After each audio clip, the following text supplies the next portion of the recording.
phoned me up at 7:45. Yeah. Can I come in? Oh, So, cool. yeah. What have you got there? Right, I've got 2 here already. The Blonde Bombshell and Tweedledum and Tweedledee. Well, I was just reading through them. I know that's only a short one. Yeah, no, yeah, alright, well. No ones to play. Alright, I can play that for you. Oh, that's the short ones. That one's not bad either. Oh, that's a good one, yeah. Yeah, that's I like a good that one. Alright. I've just been reading through bits that'll of do. it. I'm trying to do bits of it. Oh, this is one. This is like a Monty Python sketch. Yeah. This was like, well, based on that sort of thing. We'll put that one there. Oh, I don't know. Go for this one. Go on then.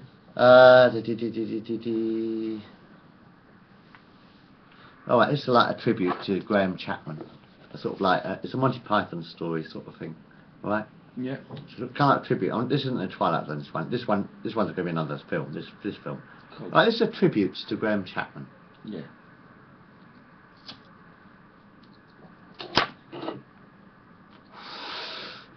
Except for that. Yeah. This is called Psychiatric Ward 3. Dr. Chapman sits down on the side of the bed. And how are you feeling today, Your Majesty? Mrs. Twitchett smiles at the young man in the white coat. I am very well, thank you, Doctor. When can I go home? Asks the old lady, wearing a plastic silver tiara. Not today, frowned the doctor. But who will walk my corgis? Asked the sweet old lady. I'm sure that your butler will manage, ma'am, smiled Dr. Chapman, patting Mrs. Twitchett on the thigh. Michael Mitchell sat on a wooden chair with his back to the door, counting the daisies in the wallpaper. Good morning, Mr. Mitchell, smiled the doctor. The young man banged his head against the wall. You made me lose count, he shouted. Sorry, apologised the doctor. An old gentleman wearing a tea cosy on his head pushed his Zimmer frame up and down the hall.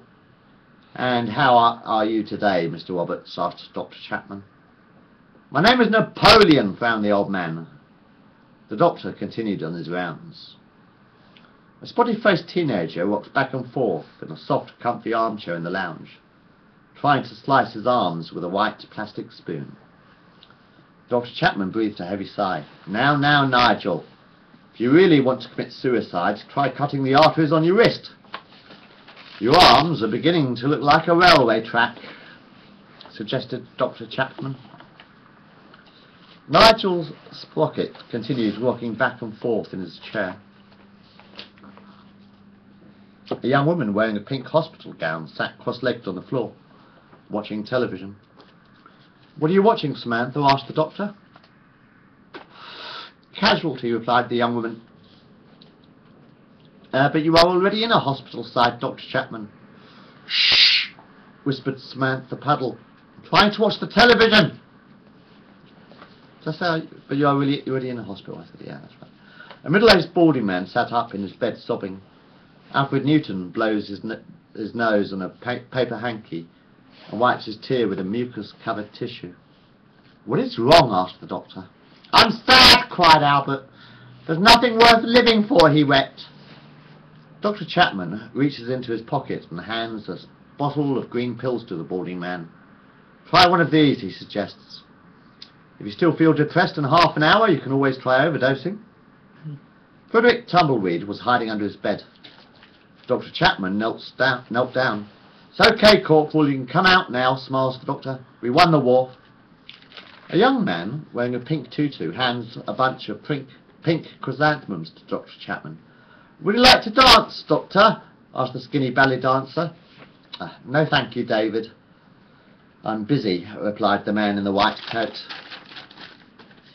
Nurse Betty O'Reilly taps Dr. Chapman on the shoulder. Now, Mr. Chapman, you should be in bed, she frowns. It is almost time for your medication. At the end. Oh, I might have another silly one here. Wait a minute, let me see what else I've got in this book. Go on then. Carry on talking, what have you been up to? Been working all day.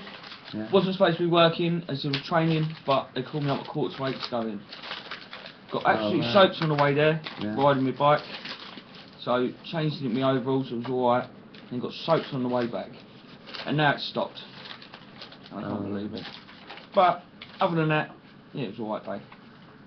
Oh, here's another one. I'll put this one on it. This is, well, Matt says wasting tape. You know? Yeah, alright. Oh no, wait a minute. Now put this on another one. I found one. I think I might have another one there. Oh, I've got loads more to play. Oh, this is quite a good one. Hang on a minute, I have found another one. You had some silly ones somewhere.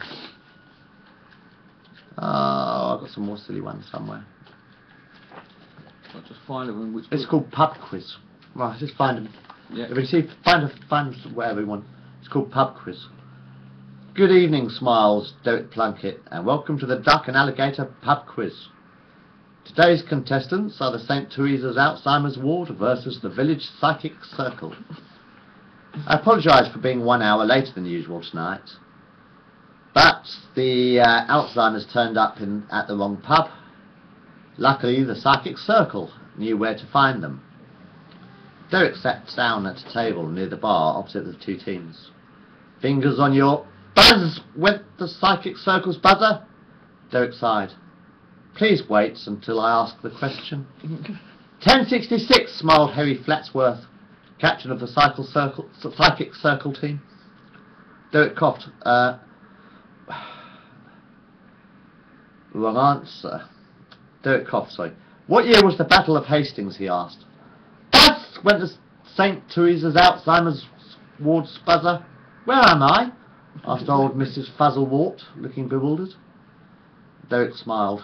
I'm sorry, that is the wrong answer. I'll have to pass it on to the Psychic Circle. Winston Churchill, smiled Henry. The quizmaster shook his head. The correct answer is 1066. Next question. Who was the British Prime Minister during World War II? Buzz! Was it William Shakespeare? Asked Norbert Whiting of the Psychic Circle.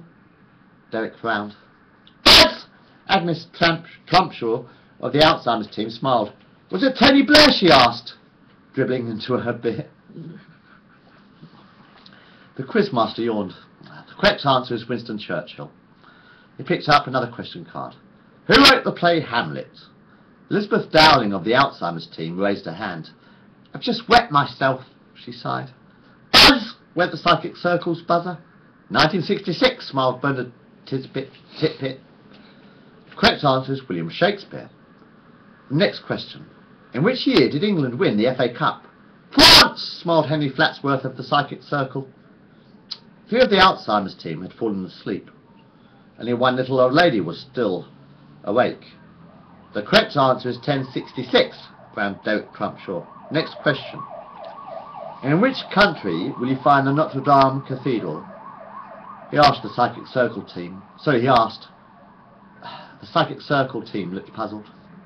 Derek Crumpshaw picked up another question card. And now, with the scores 0-0, one final question for 50 bonus points. Where is my mother? The little old lady kept knitting. Derek stood up and whispered in her ear. Buzz! Went the St. Teresa's Alzheimer's words buzzer. Is it me? Asked Agnes Trumpshaw.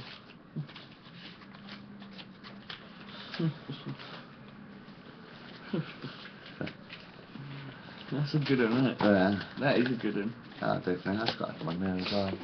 Anyway, Right. a little tribute to Graham Chapman.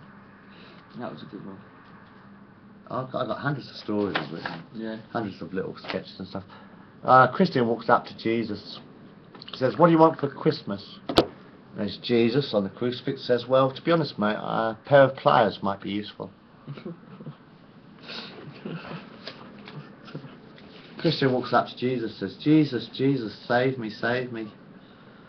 Jesus on the crucifix says, well, I'd love to make that, but my hands are tied. Christian dies and goes to hell. Sorry, a vicar dies and goes to hell. Walks up to the devil. He says, hey, Lucifer, I spent 70 years praying to Jesus. Why didn't I go to heaven? And the devil just laughs and says, well, where the fuck do you think you've been all your life?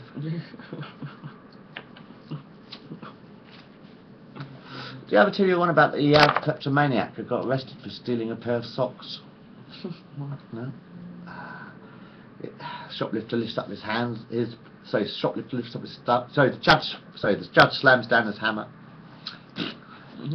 Says, well, what are you going to steal a pair of fucking socks for? And the Arab lifts up his stumps and says, well, I didn't have much use for a pair of gloves.